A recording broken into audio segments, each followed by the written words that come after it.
Hello, I'm Mr. Luis, and today we will be covering Bandura et al.'s 1961 study on aggression and social learning.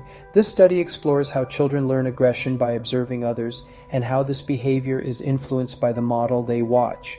Bandura was interested in examining whether children would imitate aggressive behavior after seeing a model display such behavior, even when that model was no longer present. Let's dive in and discover how fascinating this research is. The main aim of Bandura's study was to investigate whether children would reproduce aggressive behavior by observing a model, even in the absence of that model. He hypothesized that children who observed an aggressive model would be more likely to imitate aggressive behavior, while children who saw a non-aggressive model would demonstrate less aggression. He also predicted that children would be more likely to imitate the behavior of a same-sex model, as children tend to relate more closely to individuals of the same gender. Finally, Bandura believed that boys would be more likely to imitate aggression than girls, as aggression was more socially accepted and even encouraged in boys during that period. Bandura's study was based on social learning theory, which suggests that people learn behaviors by observing others. This theory implies that behavior is not just shaped by direct reinforcement or punishment, but can also be influenced by what people observe in their environment. In this case, Bandura focused on how children copied aggressive behaviors after watching adults engage in such actions.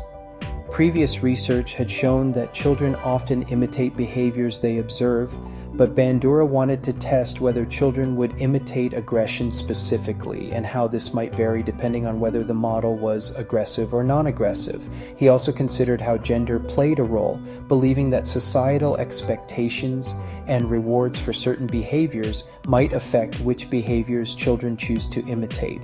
The study was conducted as a laboratory experiment using controlled observation to ensure that the only variable affecting the children's behavior was the model they observed.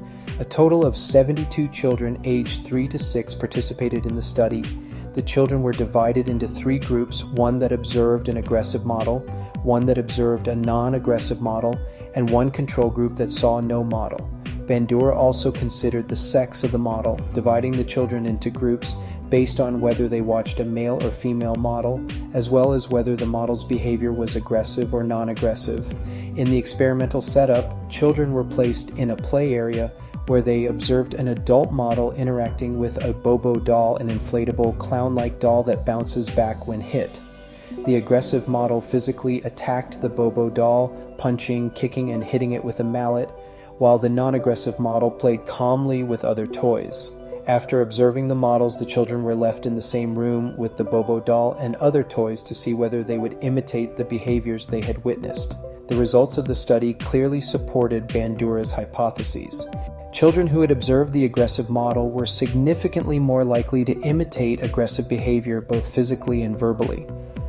Boys were especially likely to imitate physical aggression when they saw a male model, while girls also imitated the aggressive behavior but to a lesser extent.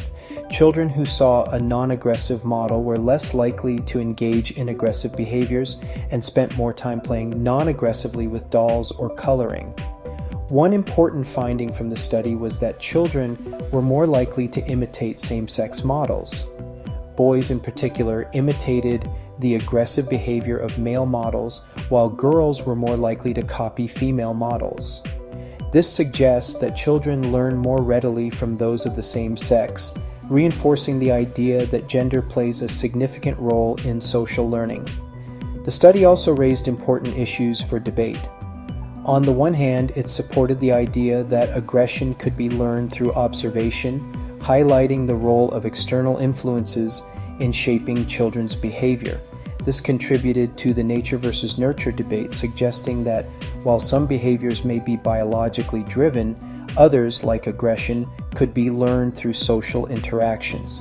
Furthermore, the study raised ethical concerns about the potential harm to children exposed to aggressive models. Bandura was careful to ensure that the children were not harmed physically, but the psychological impact of watching aggression was not fully explored in the study. In terms of strengths, the study was a well-controlled laboratory experiment.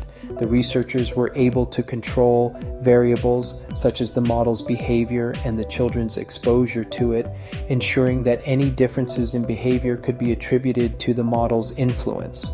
The study also had high inter-rater reliability, meaning the observations were consistent across different researchers. However, one limitation of the study was the sample, which consisted of children from a single university nursery. This limits the generalizability of the findings, as children from different cultural or socioeconomic backgrounds might respond differently to the models. Additionally, the study's ethical concerns about exposing children to aggression cannot be overlooked. In conclusion, Bandura et al.'s study provides strong evidence that children learn aggression through observation.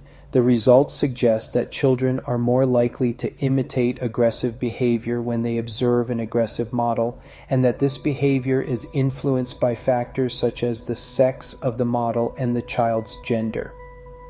The study has practical implications for understanding how children may be influenced by violent media or aggressive role models in their environment. It also contributes to the broader understanding of social learning theory, showing that behaviors such as aggression can be learned simply by observing others. Bandura's work remains influential in psychology and continues to inform discussions on how children are affected by the behavior they observe in adults. Thanks for watching. I'll see you in the next video where we'll cover the study by Fagan et al. Goodbye.